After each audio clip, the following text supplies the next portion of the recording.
tonight in the mysterious death of 18-year-old Nolan Wells. For the first time, one of Wells' friends who was with him during that 4th of July boating trip. Stop. This one is about what happens to the people who helped. Bart Edmiston Jr. is 21. He knew Nolan Wells, and on the 4th of July he gave aid to the boat the group was using, per reporting from PBS NewsHour and NBC News. On the 31st of July, according to an affidavit, a man in Illinois called and threatened to kill 2 members of his family. Edward James Porter has been charged. One of the family members he is accused of threatening is a witness in the investigation. Read that back. Someone helped. Weeks later, a stranger 1,000 miles away is charged with threatening that person's family over it. Bart Edmiston Jr. has not been charged with anything. Nobody has been charged in Nolan Wells' death. Police have not named a suspect.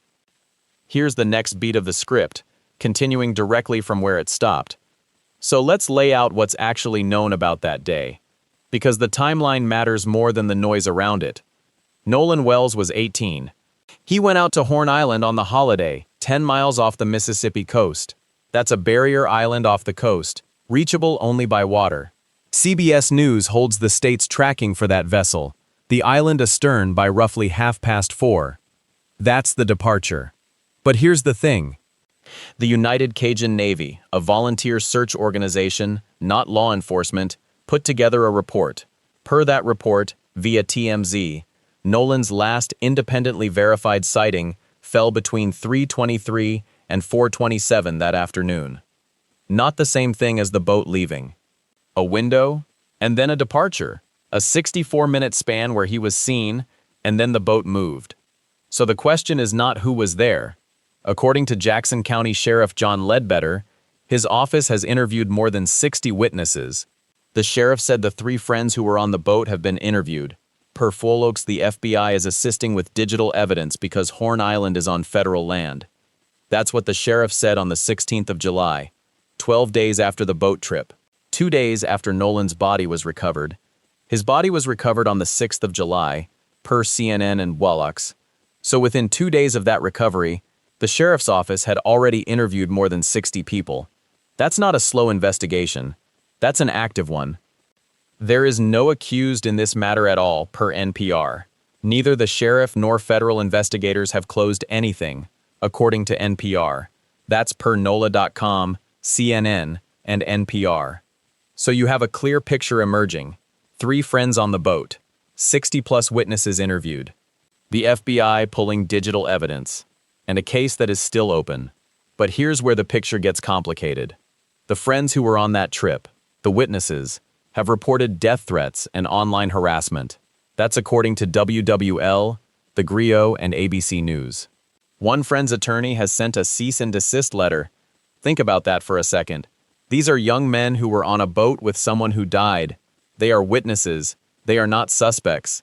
No one has charged them with anything, and they are receiving death threats. Per Live Now from Fox, the Bureau opened a second file on the threats themselves, and against officials working the case. So there are 2 investigations running at the same time, one into what happened to Nolan, one into the people threatening the witnesses. And then there's the third layer. On the 31st of July, according to an affidavit, Edward James Porter of Illinois called and threatened to kill 2 members of Bart Edmiston Jr.'s family. One of those family members is a witness in the investigation, per NBC News and CNN. Porter has been charged. But here's what's strange. According to CNN and the Washington Post, Porter does not appear to know Wells, his family, or the boating group. He is not part of the investigation. A stranger, in Illinois, threatening the family of a man who helped a boat on July 4th. And Porter is not alone. 3 people in total have been charged with threatening a judge, a witness, and local officials connected to the investigation. That's per CNN, the Washington Post, and PBS NewsHour, as of August 6th. 3 separate people, charged with threats, none of them connected to the case itself. So you have witnesses being threatened by strangers, a helper's family being threatened by a stranger, and a case that still has no charges in Nolan's death. The threats are real. The investigation is real. But the people making the threats, they're not part of the story. They're outside it. Which raises the question nobody has answered yet. Who benefits from threatening the witnesses? It's not the people who were on the boat. It's not the family. It's not the investigators. So who is it? To answer that, we need to go back to the day itself, not the version that's been circulating online, the version in the record, the second account. Let's walk through it in full. On July 4th, Nolan Wells was 18 years old. He went out to that barrier island for the holiday. Horn Island is on federal land, and that's why the FBI is assisting with digital evidence. That's per Jackson County Sheriff John Ledbetter, speaking to Locks on July 16th. The vessel is logged clear of the island near 4:30. That's according to GPS data from the Mississippi Department of Marine Resources, obtained by CBS News. But here's the thing. Before the boat left, there's a window. The document belongs to search volunteers, not to any agency. The gap between those two times is 64 minutes. That's the window that has not been closed. Now, what happened in that window is the subject of two investigations, the Jackson County Sheriff's Department and the FBI. Per NOLA.com, CNN and NPR alike, nobody charged. That's per NOLA.com, CNN, and NPR. The case remains open. Sheriff Ledbetter said his office has interviewed more than 60 witnesses. Each of the three has already sat with investigators. The FBI is pulling digital evidence. That's all part of the official account. And then there's the medical record. The family commissioned an independent autopsy. Per ABC News and CNN, it named neither a cause nor a manner, undetermined, pending. The examiners could not say, not yet. Meanwhile, the official Mississippi State autopsy was completed by July 31st, per WLBT. Its results have not been made public. They are going to a grand jury. The independent examiners say undetermined. The state examiners have finished, but nobody outside the investigation has seen the results, and the grand jury will be the first to see them.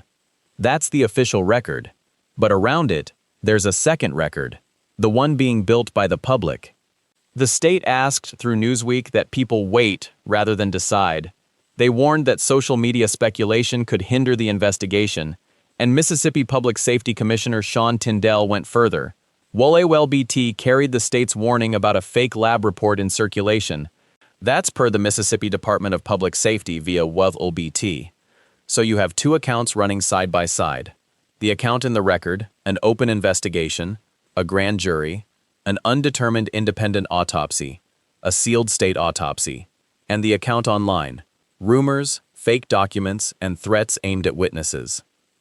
Here's what the record says about the threats. The Bureau's other file here is pointed at whoever is sending threats to those people and to officials. That's per Live Now from Fox. 3 people have been charged with threatening a judge, a witness, and local officials, per CNN, the Washington Post, and PBS NewsHour. And none of them appears to know Wells, his family, or the boating group. That's per CNN and the Washington Post. So the second account, the full account, is this. A young man went on a boat trip. He was last independently seen in a 64-minute window. The boat left at 4:31. His body was recovered on July 6th. The independent autopsy says undetermined. The state autopsy is sealed, headed to a grand jury, and the people threatening the witnesses are strangers. Which brings us back to the helper, Bart Edmiston Jr. He gave aid to the boat on July 4th. On July 31st, according to an affidavit, Edward James Porter of Illinois called and threatened to kill 2 members of Edmiston's family. One of those family members is a witness in the investigation. Edmiston has not been charged with anything. He is not a suspect. He is not a witness in any public record. He is the man who helped the boat, and his family is the one being threatened. The question isn't whether the threats happened. It's why a stranger in Illinois would care about the family of a man who helped a boat. And that's where the record goes quiet. But the record isn't quiet everywhere. Put the two accounts side by side, and you find exact points where they collide. Each point has a number, each number has a date, and together, they tell a story the official record won't. The first collision is 4 minutes. Not law enforcement, a civilian search organization by its own description. CBS News obtained GPS data from the Mississippi Department of Marine Resources showing the boat left Horn Island at approximately 4:31, 4 minutes. The sighting window ends at 4:27, The boat's departure is logged at 4:31. In those 4 minutes, there is no sighting, no call, no movement in the record, just a boat still at the island and Nolan last seen. The second collision is 2 days. Nolan Wells disappeared during a July 4th boat trip to Horn Island, per CNN and Locks. His body was recovered on July 6th. 2 days between a boat trip and a recovery. In that span, the official record holds a 64-minute window and a 4-minute gap. The independent record holds nothing yet. The state's examination is still ahead of it. The third collision is a single date, July 31st.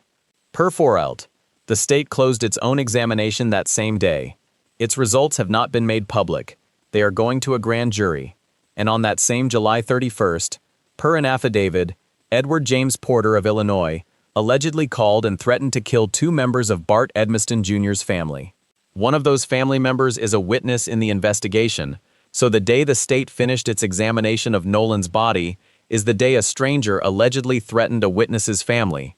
Same date. 2 records. One is sealed, the other is a phone call. The fourth collision is about who is charged. 3 people have been charged with threatening a judge, a witness, and local officials, per CNN, the Washington Post, and PBS NewsHour.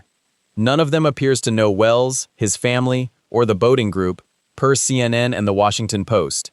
There is no accused in this matter at all, per NPR.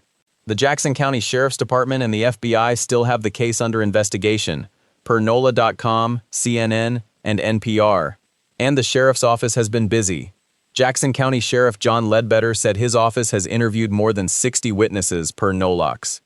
He also said the FBI is assisting with digital evidence because Horn Island is on federal land, and he said the 3 friends who were on the boat have been interviewed, so the official record has at least 60 interviews. The only charges in the entire case are threats. Not the death, not the boat. Threats. The 5th collision is about evidence. The independent autopsy commissioned by the family, per ABC News and CNN, returned a cause and manner of death of undetermined pending investigation. The state autopsy is sealed, and the public is looking at something else entirely.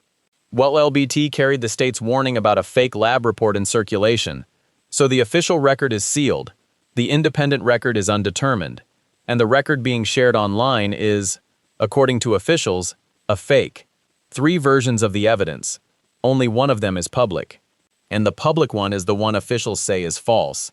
And then there is the harassment that sits on top of all of it.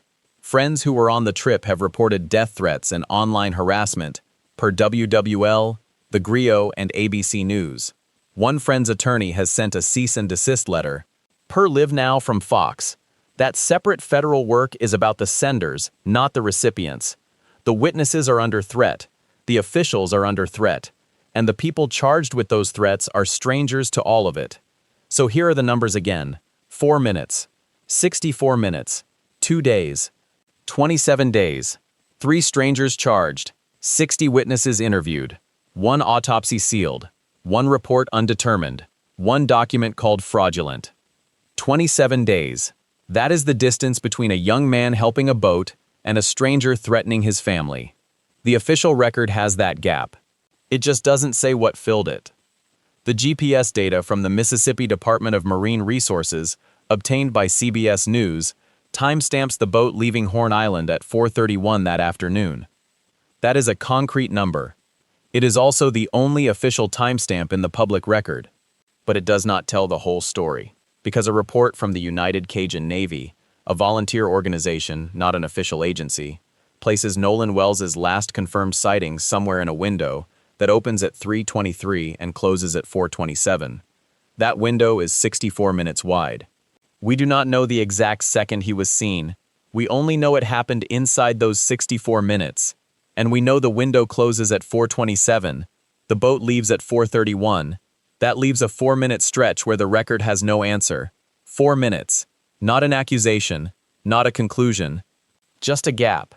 That gap is the smallest piece of the timeline, and also the most fragile. The Cajun Navy report itself says it is not an official finding, per TMZ. So the window it describes is a volunteer's best reconstruction, not a legal document. The GPS data, on the other hand, is official. It came from the state. So the record offers 2 different kinds of truth. One is authoritative but silent about what happened on the island. The other is detailed but explicitly not official. Together, they give us the shape of the afternoon, a sighting, a departure, and a missing piece in between. The state autopsy was completed by July 31st, according to Wool BT. Its results have not been made public. They are going to a grand jury. That is a procedural step, not a verdict. A grand jury is a group of citizens who review evidence and decide whether charges are warranted. It does not say what they will decide.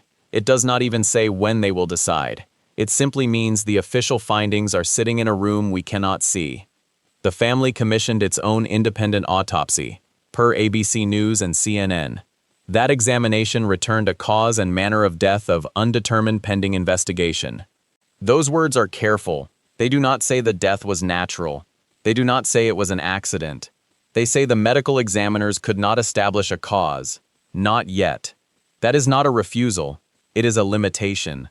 The examiners looked at the same body the state examined, and they could not reach a definitive answer. So the official record is sealed, the independent record is open but unresolved, and the public record adds a third piece. Mississippi Public Safety Commissioner Sean Tindell warned that a purported toxicology report circulating on social media is fraudulent, per the Mississippi Department of Public Safety via WLBT. That warning is significant. It means the only toxicology data the public has seen is one officials say is fake. So what do we actually have? A sealed official autopsy, an undetermined independent autopsy, and a fraud warning about a document that never should have been trusted in the first place. Meanwhile, the investigation continues.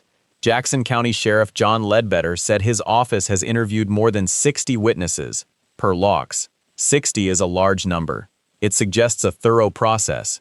It also suggests that the official picture is built on many voices, not just one. Ledbetter also said the FBI is assisting with digital evidence because Horn Island is on federal land. That means forensic analysts are examining phones, messages, location data, anything that might clarify the timeline. He also said the 3 friends who were on the boat have been interviewed. Those 3 are the only people known to have been with Nolan in that window. They are witnesses, not suspects. No one has been charged in connection with his death, per NOLA.com, CNN, and NPR. The official investigation is still gathering facts. It is not pointing at any named person. But outside pressure is building. The state asked, through Newsweek, that people wait rather than decide. They warned that social media speculation could hinder the investigation. That is a direct request for patience. It is also a signal that the public conversation is running ahead of the evidence. Commissioner Tindell's warning about the fraudulent report fits the same pattern. The record, as it stands, has a 4-minute gap, a sealed autopsy, an undetermined independent autopsy, and a warning about a fake document. That is what the record independently supports, not a narrative. Not a suspect, not a conclusion, just a set of facts, each with its own boundary. Yet those boundaries matter. The 4-minute gap is real. The sealed autopsy is real. The undetermined finding is real. The warnings are real. They do not point to any person. They point to a timeline that is incomplete, and the strangest part is the silence that surrounds that incompleteness. 60 witnesses, 3 friends, 2 autopsies, 1 date. And still, no one has said what happened between 3:23 and 4:31 on that July afternoon. What the record says is that Nolan was seen alive in that window. What it says is that the boat left at 4:31. What it does not say is what changed in between. That is the gap, and it is the only thing the record truly holds. Every other piece of evidence is either sealed, undetermined, or under a warning. So the question becomes, if the record is this thin in the middle, why is everyone else so loud? The threats came from strangers. The speculation comes from the public. The officials ask for patience. The witnesses ask for protection. And the family asks for answers. The record cannot give them, not yet. But there is one more document in the pile, one that has not been opened, and it is sitting in a grand jury room, waiting to be read. So that document is the state autopsy, completed July 31st, per WLBT. Results not public. Not because anyone said they are damning, because a grand jury is still looking at them. That is the procedural reality. The independent autopsy said undetermined. The state autopsy is sealed. The grand jury has not ruled. Those are three separate facts, and none of them is a conclusion. Here is what is still pending. The grand jury has not announced anything. Per NOLA.com, CNN and NPR alike, nobody charged. No one has been named as a suspect. The sheriff's office says the investigation is ongoing. The FBI is assisting with digital evidence. The toxicology report circulating online is fraudulent, per Commissioner Tyndall. So the public record holds 4 items: a 4-minute gap, a sealed autopsy, an undetermined independent finding, and a warning about a fake document. That is the entire official stack. It is thin, and it is all still open.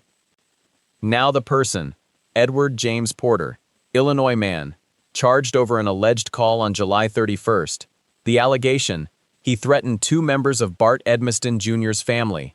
One of those family members is a witness in the investigation into Nolan's death. That is the connection. Porter is not charged with anything related to the boat. He is not charged with anything related to Nolan's death. He is charged with making threats. That is the full scope of the accusation against him. So what do we actually know about Porter? Very little. His name, his state, the charge, the alleged date of the call. Nothing about his motive, nothing about his relationship to anyone involved, nothing about whether he knew Edmiston or the family or anyone connected to the case. The affidavit says he made the call. It does not say why. It does not say what he hoped to gain.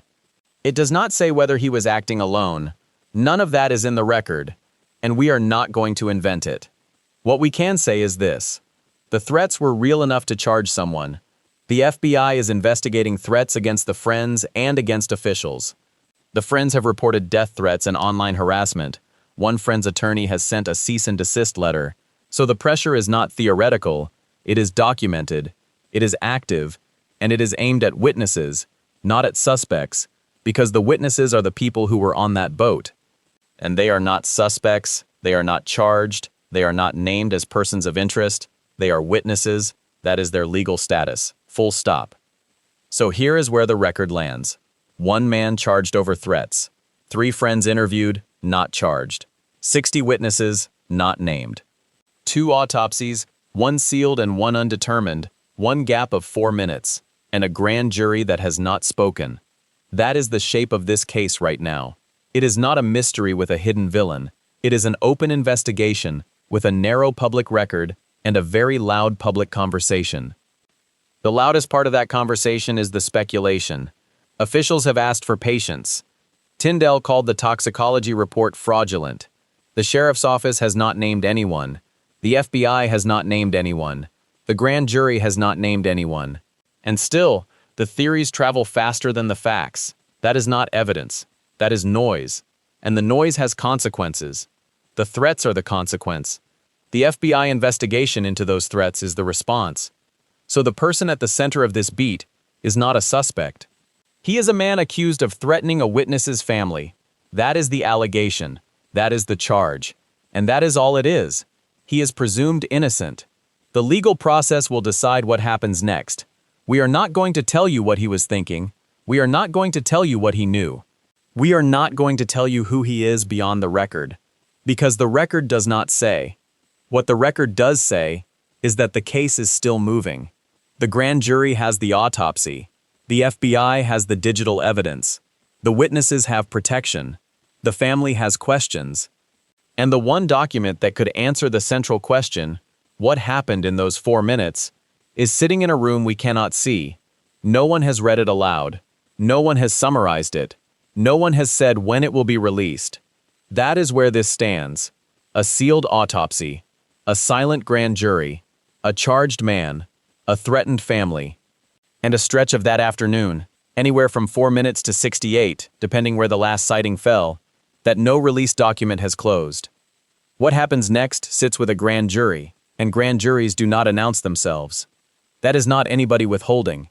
It is simply how the process runs.